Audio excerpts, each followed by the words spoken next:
안녕하세요. 유캔스탁의 시장 읽어주는 남자 시익남입니다. 지난주 시장 다들 어떠셨나요? 드디어 새로운 게 좀 나오나? 3주 내내 NFT, 게임, 메타버스 관련주만 주목받던 시장에 드디어 새로운 물결이 느껴졌던 지난 한 주였는데, 주간 기준 코스피는 여전히 제자리 걸음, 코스닥은 3%나 상승 마감했습니다. 여전히 대형주보단 중소형 테마주가 주축을 이뤘던 우리 증시였는데, 일평균 거래대금이 약 3조나 차이 나는 것만 봐도 명확히 드러나는 부분이죠. 그런데 여기서 제가 말한 한 가지 변화는, 중소형 테마가 여전히 주도권을 가진 건 그대로지만 그 안에서의 지각 변동이 감지되었다는 것. 그간 부동의 주도주였던 메타버스와 NFT에서 자율주행, 반도체, 5G라는 올드한 테마로 돈이 슬금슬금 움직이는 모습이 포착된 건데, 이것이 대형주 부활의 시발점인지 아니면 단순 이슈로 인한 반짝임에 불과한 것인지는 솔직히 아직은 잘 모르겠습니다. 다만 시장에 영원한 상승은 없기에 바람의 방향이 바뀌는 것을 준비할 필요는 있겠죠. 그래서 이번 주도 한번 예의주시해보도록 하겠고, 지난주 시장 한번 짚어보면서 조금 더 자세한 이야기 나눠보도록 할까요? 지난주 월요일 반도체 관련주들의 급등이 있었습니다. 약 20조 원 규모 미국 공장 증설에 대한 투자 계획을 발표했던 삼성전자였는데, 그게 지난 5월이니까 벌써 6개월 전이죠. 한동안 잠잠하던 이 투자 소식은 8월 13일, 그러니까 이재용 부회장의 가석방을 계기로 탄력을 받고 드디어 이번에 도장을 찍으러 미국으로 이재용이 간 겁니다. 후보는 오스틴, 테일러 두 곳이라고 하는데 그건 뭐 중요한 게 아니죠. 어차피 미국 잘 모르니까요. 그래서 우리에게 관련주들이 중요한데, 시총이 작은 것들은 뭐 제주반도체, 덕산, 테코피아, 공진세미캠 등이 아주 오랜 조정을 깨고 예쁜 차트를 그려줬고, 규모가 있는 종목으로는 DBI텍이 약 10개월간 횡보하던 구간을 단번에 뚫어버리는 움직임을 보여줬습니다. 드디어 반도체의 차례가 돌아온 건지 잠깐 반짝하고 마는 건지는 이번 주 시장에서 한번 확인해 보시죠. 화요일과 수요일엔 메타버스가 한 번 더 고점을 돌파했습니다. 메타버스도 하루 이틀 된 테마가 아니다 보니 이제 관련주가 너무 많아져서 세대를 나눠야 할 정도인데, 올해 2월 메타버스란 테마를 처음 형성한 종목이 선익시스템 그리고 한빛소프트였다면, 넥스트 7월 27일 상장 후 3연상을 찍은 IPO의 전설 넥스트가 주도한 2세대는 자이언트스텝과 MP 정도가 있겠는데, 화요일은 MP가 박스권을 돌파하는 멋진 상한가를 찍으며 시장의 이목을 집중시켰죠. 그리고 플랫폼과 소프트웨어 에서 하드웨어 쪽으로 메타버스 관련주의 수혜가 순환매 형식으로 이어질 것이라는 전망도 꾸준히 나오고 있으니까, 차트 관점으로 가파른 상승을 준비하고 있는 XR, VR 장비 부품을 공급하는 국내 하드웨어 관련주들의 움직임도 관심 가지고 추적해 보겠습니다.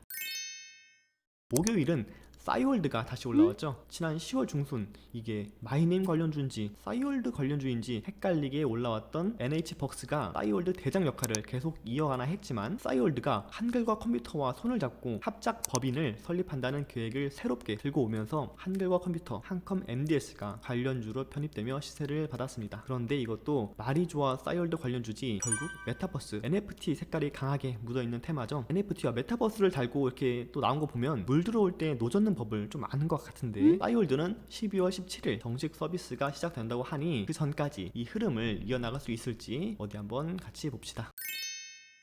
중소형 테마에 지각 변동이 있었던 금요일은 애플카 관련주가 정말 오랜만에 고개를 들었습니다. 올해 1월 시장이 애플카로 아주 난리가 났었죠. 현대차가 애플카를 만든다는 소문에 중소형 관련주는 물론 시총 40조짜리 주식이 마치 테마주처럼 움직였던 시기가 있었는데, 끝은 참 씁쓸했던 기억이 있습니다. 하지만 그때 강렬했던 기억을 잊지 못한 시장이 애플카 출시가 2025년으로 앞당겨질 수 있다는 소식에 좀 과거를 미화하면서 움직인 것 같은데, 애플카의 새로운 단짝 LG전자부터 시작해 자율주행, 시스템 반도체, PCB, 5G 관련주들이 일제히 움직였죠. 한없이 흘러내리기만 하던 이들이 드디어 겨울잠에서 깨어날 준비를 하는 건지, 아니면 중간에 잠을 설쳐서 잠시 뒤척인 건지, 그건 이번 주뿐만 아니라 연말 시장까지 지켜보며 확인해야 할 중요한 포인트가 아닐까 합니다. NFT와 메타버스의 왕자를 이들이 가져갈 수 있을지 지켜보죠.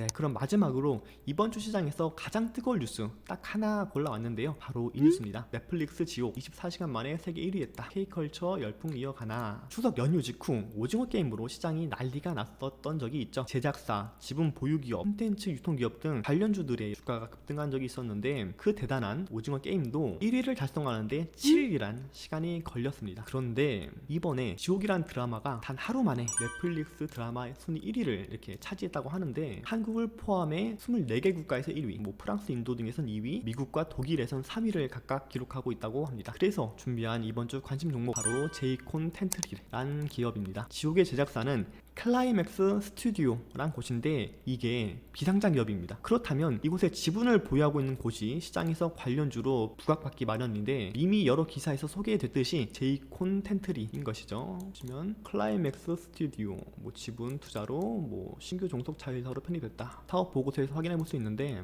이미 상승세를 탔지만 어디까지나 공개 전, 그러니까 지난주였죠. 잘 될 수도 있어 라는 기대감으로 부양된 주가입니다. 그런데 벌써부터 이렇게 1위라는 결과물을 내어준다면 주가는 더욱 확신을 가지고 상승할 가능성이 높다라고 판단했습니다. 다만 한 가지 걸리는 부분은 시가총액이 너무 커서 1조가 넘죠. 움직임이 둔하다는 점인데 이 부분을 보완할 또 다른 지역 관련주를 이번 주 히든 종목으로 준비해 두었으니 관심 있는 분들은 간단하게 메시지 하나 남기셔서 종목 공유해 가시길 바랍니다. 네, 그럼 이번 주 제가 준비한 내용은 여기까지고요. 다음 주엔 더 재밌는 뉴스와 쉬운 설명 그리고 더 좋은 종목으로 찾아뵙도록 하겠습니다. 다들 미세먼지가 지금 너무 심하죠? 조심하시고 돈 많이 버는 한 주 되시길 바랍니다. 그럼 안녕.